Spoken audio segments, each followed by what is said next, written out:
So here we are back again with yet another video, and just going to unpack a few concepts that potentially will be valuable, shift a few mindsets, I think. Before we turned the camera on, we got into a very deep conversation about what the majority of people tend to think, which in my view is quite detrimental to their health, and I suppose the best way to explain it is how we got started is in a previous video when we were talking about the decompression table in at ChiroLife.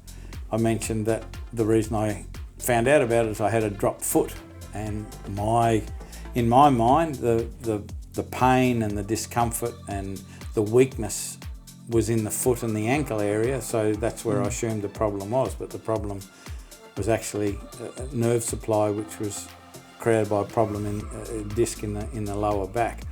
And I guess what we were talking about is most people's mindset around health or illness is kind of fairly reductionist, like we reduce it down to one thing.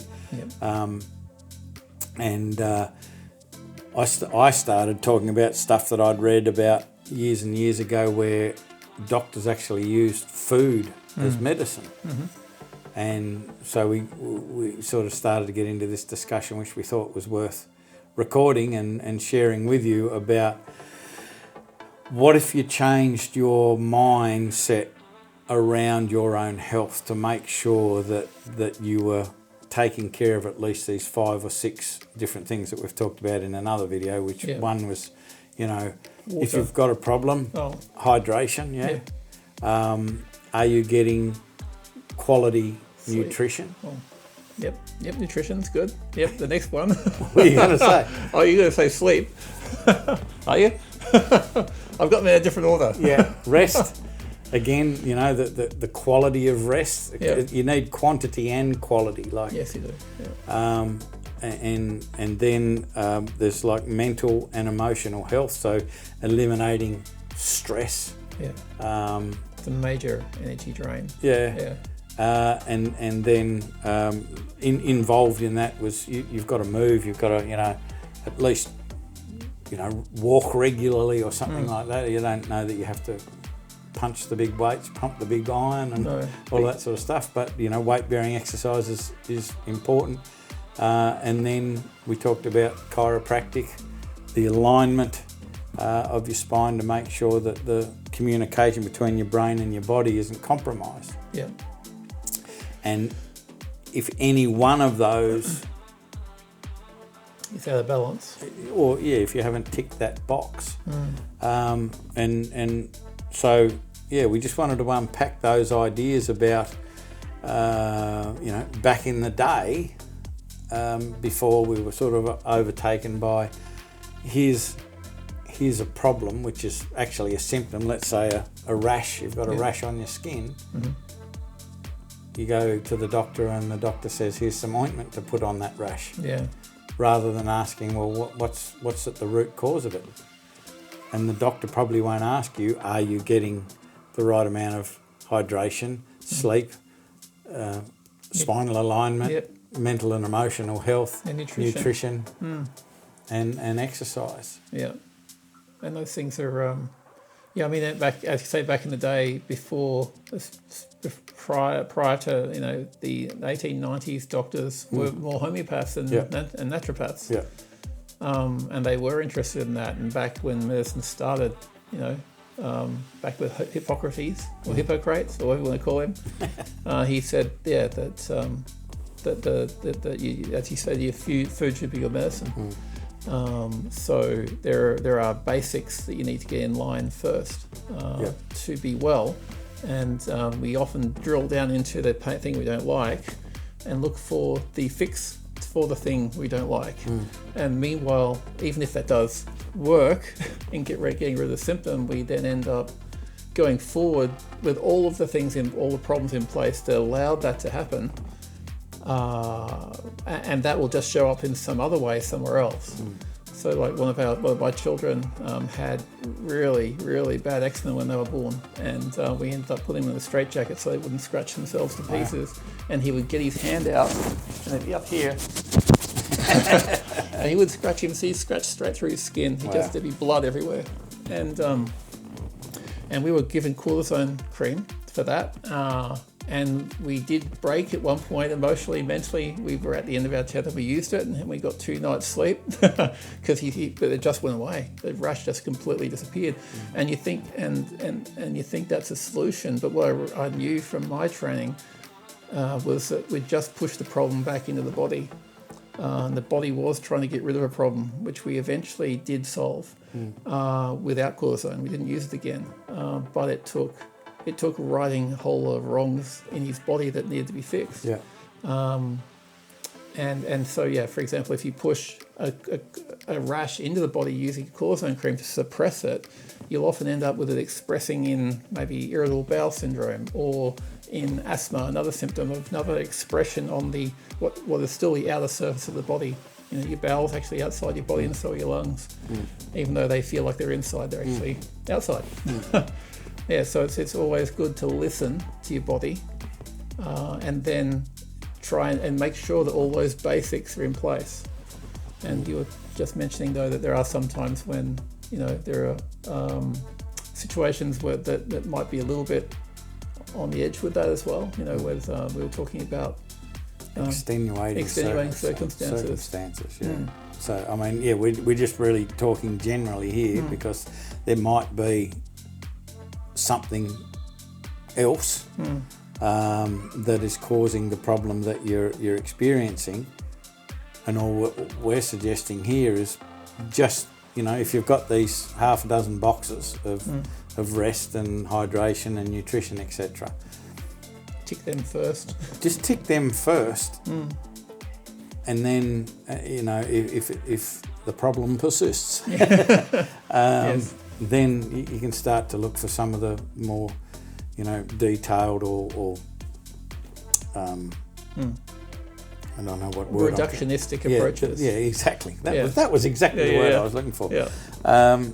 The other thing that I was influenced by a long time ago was just this saying that the disease is the cure, which is a great way to start an argument.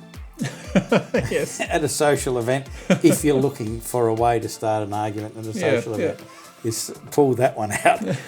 But I really, especially to someone who's got the disease. Yeah. Oh, yeah. They're absolutely closed-minded to it. And you know, I've mentioned I had gout for quite bad for over 10 years from when I was 50, and somebody had have told me that at that point. It's like no. Yeah. But you know, I did speak to different people and was influenced by a bunch of people and started to look at that, and I've fundamentally got it under control without medication. You know, 15 years later. And a lot of that was making sure that I had all of those things ticked. And so when I started with chiropractic, it made a profound impact. But then there were other things. So obviously, you know, I wasn't hydrated enough, so I started to look into that. And then, I mean, the first thing people tell you with gout is that it's, you know, it's what you're eating, or red wine, or you know, there's tomatoes or whatever that trigger it. And it's like, no, they may contribute. But they might be the straw that breaks the camel's back as well. Like whenever I eat that food, I get gout. Somebody would say, but if you were to scratch the surface, again, what's their sleep like? What's their stress levels like? Are they getting chiropractic alignment? Are they hydrated? You know, because they're just looking at the nutrition thing, that food that triggers it. It's taking too much of a too focused an approach to something that may be an expression of general poor, or general lack of well-being. and your body's just expressing it through that symptom. Yeah. You know, that's Well, I know that as I was trying to learn all of this stuff, there were certain foods that absolutely when I ate, I would get an attack shortly after, a day or so after, that I can eat now with no consequences.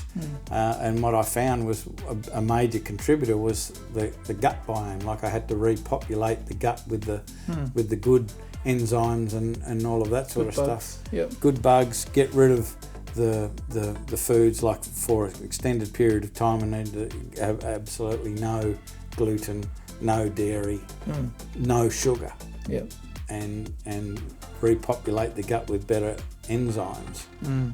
And then the things that I thought were triggering the problem, I can now have and no trouble. Yeah. You took a broader approach to all components of health rather than just trying to take a drug to kill a symptom. I suppose. Yeah. So the whole purpose of this conversation and recording it is to hopefully influence you or get you to think a little bit more deeply or broadly about what is going on in your life, your work life, your home life, the internal secret life, all of that, and examine that, and what can you do to tick these boxes. So that sort of stuff is the mental and emotional. Are you going for walks and relaxing, or are you under constant stress and burning the candles at both ends to try and get things done and doing everything for everybody else? There's that wonderful saying in the aeroplane that just before they take off to put your own oxygen mask on first. And I'm talking to you mothers. Yeah, absolutely. Like mothers inherently sacrifice themselves for the whole Everyone rest else. of the family. Like they're always the last one to put their oxygen mask on. But the reality is, if you want to be the best support person for your children, for your family, for whoever you care about, you've got to be in top nick yourself. Yeah. You've got to look after yourself first. So, anybody who isn't feeling as well as they should, I would suggest that you just get your list out and go hydration, tick, just work at each one of those. Yeah, because you've got to look at it as I suppose one of the analogies I use with people is a seed, soil, time and harvest approach, because specifically with mothers, they've been helping everyone else for decades. Decades. So the seed is the thought that you need to help everyone else. That the soil is the fact that you've the effect of that on your body over decades. And so the harvest is the thing you don't like. And so if it is actually a symptom, then that harvest might require a quite a long approach to solution as well. You could do it, take an upper or a downer to make yourself feel better, but you're not fixing the problem, which will then express itself somewhere else. The harvest will come unless you actually start to rearrange what's in your garden, and that's the thoughts and the actions you've done beforehand need to change, which is what you found. Well, the practical application of that was that the medical fraternity was saying you've got to take something like allopurinol for gout, which expels the uric acid out of your system. You'll need to be on that for the rest of your life. And when I got the paperwork for allopurinol, I looked at the side effects of allopurinol, and gout almost seemed like a better option. I did take the allopurinol, and we should maybe talk about that as well, because I know that, and it could have been you. Let's say that we'll give you the glory for this analogy. Why not? that your house is on fire, so you call the fire brigade. Is this you? I'm familiar with the analogy, but I'm not sure actually. So your house is on fire. So I've got gout. My house is on fire. I take the medication to get back to some sort of sense of normality, because it's horrible. Yep. So you take that, but once the fire's out, right, the fire brigade, you don't invite the fire brigade back around again tomorrow to throw a bit more water on it. At some point, you don't need the fire brigade anymore. And so if we can find out what's causing the fire. What's causing the smoulder to keep on smouldering. And so I think that there may be an appropriate place for medications. Yes. All I'm saying is that it shouldn't be that's what you do forever. Yeah. Because now I'm out of pain, or I'm out of that. I'm not experiencing the symptom anymore, so I must be good. Yeah. But the problem still, like my gut biome wasn't right. Yeah. So what I was able to do by just sort of ticking off the hydration, the nutrition, the spinal alignment, the stress, the rest, the exercise, I was able to zero in eventually. Yeah, but I don't take allopurinol anymore. I don't have any medications anymore. I manage it through, and I'm not saying that I'm perfect by any stretch of the imagination, because here we are when we're filming this. It's Christmas Day in 2 days' time. Merry Christmas. Absolutely. So what am I going to eat on Christmas Day? And, desserts and all of that sort of stuff. You fall off the wagon, but you know what you need to do to get back on it again. Yeah, so the majority of the time you're eating cleanly, you're hydrated, you're getting good rest, doing the exercise. Yeah, but all of that gives you the resilience to cope with eating badly for a couple of days without actually falling in an absolute hole again and having a dumpster fire going on. So that's because as you say, the allopurinol is helpful. Yeah. If you can't cope, painkillers are the same thing. If you can't cope, fair enough, take them for short term, but then figure out why you're in pain and change it. And that's what we're trying to promote here, I suppose, with this approach. But to remind me, when you said the painkillers, a friend of mine's father was having some really, really debilitating gut issues. Yeah. And it turns out that he had some sort of pain like a number of years ago, 2 or 3 years ago, and found these particular painkillers that seemed to eliminate the pain and worked really well. Don't worry about the fact that they absolutely stripped his gut bare of anything good. Right. And so that then caused some massive internal problems. And it wasn't until they kind of examined it and figured out what was causing the pain. Yeah. Like he found out that these painkillers were absolutely destroying him internally, so he stopped them. Yeah. But of course, the pain came back because he wasn't taking the painkillers. But he didn't want to take the painkillers anymore, and actually figured out after 2 or 3 years what was causing the pain. So figured out what was causing the pain, no more pain. Yeah. Happy days. Yeah. But I'm just bringing that up from the perspective that I do believe that people will sort of get into that rhythm where they go, I'm feeling good. I take this medication and I feel good. So we don't have to look anymore. Yeah. We don't have to be searching for the cause of the problem anymore because I'm feeling good. Yeah, but the cause is not, you're not built to, you're not built lacking Panadol or lacking Celebrex or lacking whatever else. The cause of my problem is lack of Panadol. Yeah. I wasn't built right. But the idea, that there's something's not right. You're out of balance, and the medication might give you a short-term fix to fix in the sense of allowing you to live through and focus on finding the correction. Well, if you found it, get off medication. Yeah. You need to be unplugged in life. Yeah. That's how health is. Yeah. Yeah. So all this to say, folks, rather than just turning up to the chiro to fix you, do some other stuff. Have a look at all of those things that we talked about The basics. to make sure you're supporting yourself as best as possible, and use chiropractic adjustments as a preventative measure, not a cure for pain. You will show up, as I do, from time to time, needing the cure because you've, I don't know, done something stupid. Yep. You know, or you haven't.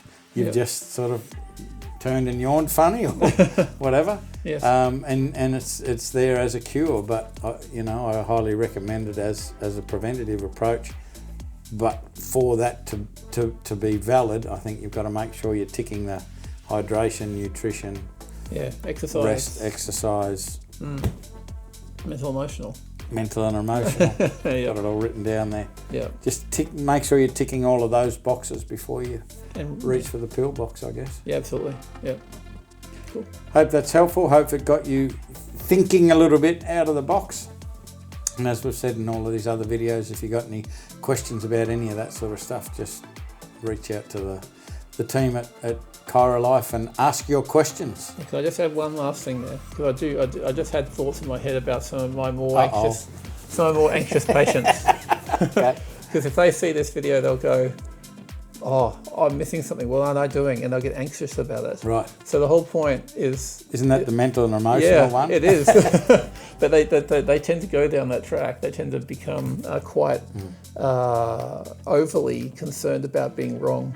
But the whole idea of this is to be gentle with yourself in the Yes. process, so that it's okay if you stuff up, as long as you just keep on trying. It's okay if you don't get it right, as long as you keep on trying, and just take little steps regularly. And if you do that consistently and regularly, it'll take care of itself. I mean, the analogy that we use, just one more analogy, is... I've got one too. Okay. Well, we won't we can have an analogy equalness.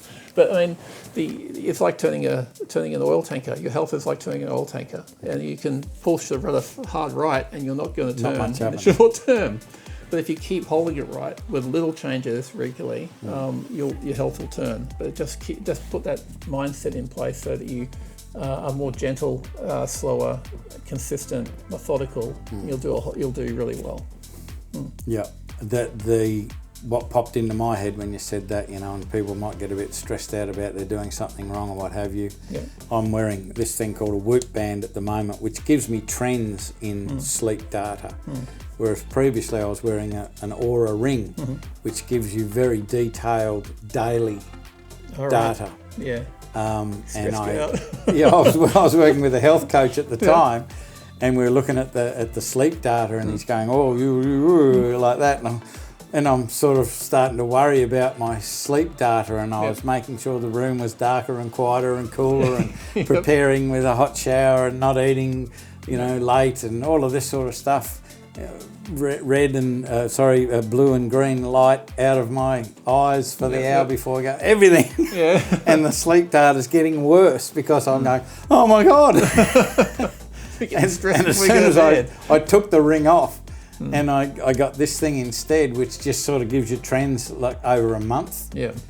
My sleep quality went through the roof. Yeah. Because I wasn't worried about it. So I must say that's actually quite common. I had the same thing with I had a Garmin watch. I still use it, but I only put it on now when I go for a run. I used to wear it all the time, and it was telling me that I was getting worse. Yeah. And it was telling me that I should be dead.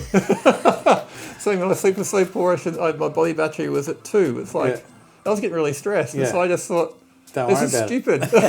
Took it off, and I've been so much better ever since. So as you say, that trends are better than minuscule minutia data. Yeah. So everything we've said here, don't worry about it. Yeah, don't get stressed. just slowly work. What can I do better? Can I this month work on hydration? Can I this month work on more natural stuff to eat? Yeah. What are some things that I can do to reduce my distress levels? Things like that. Yeah. And show up and get your spinal alignment every week or fortnight, whatever's recommended, and just make it part of what you do. Like, are you ever going to stop hydrating yourself or eating right? Like, Hopefully not. Yeah. It doesn't work But very it's well. like everything affects everything, and all 5 or 6 of those areas need to be constantly Attention. looked at and just slowly and slightly refined as you go. Yep. So there you have it. Hope that was helpful. Awesome.